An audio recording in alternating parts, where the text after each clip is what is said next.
కారణమేమన్నయ్యా? నన్ను 2 సంవత్సరాలే కదా. నా పెళ్ళి 2 సంవత్సరాలైనా. అవునన్నయ్యా. గారు ఆ తరువుకి వచ్చామని. అవును, కూర్చోమని కుర్చీలు వేసానన్నయ్యా. అదే బాటిల్లా నీరు మజ్జిగ తెచ్చిందావు. కానీ నా మనసు చాలా సంతోషపరిచావమ్మా. అయితే నేనే వచ్చిన నాకంటే తెలుపు వచ్చిన తెలిపేది ఆలకిచ్చువా.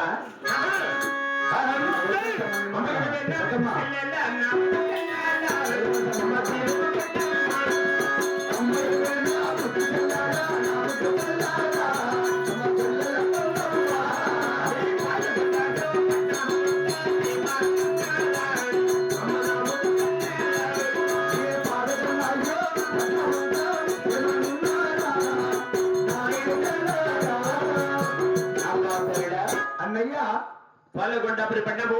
అవును. బాబు సున్నారెడ్డి. అవునన్నయ్యా. 6 మంది కొడుకులు, 6 మంది కోడలు, చిన్న కూతురు చిన్నమ్మ.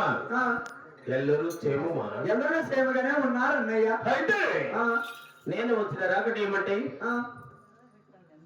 పాలగొండపురి పట్టణమా రకరాజ్యము తనదాన్ని ముసురు సంపద మనకేమీ తక్కువే. ఏమీ కరువులేదన్నయ్యా. ఎందుకమ్మల రీతిగా ఇద్దరు జన్మించాము కదా, పుట్టాము. అయితే నా 7 మంది కుమారులున్నా 6 మంది కుమారులకు లగ్నం చేశాను. అవునన్నయ్యా. నా చిన్న కుమారుడు ఎంగలడికంగా పెళ్లి లేదు.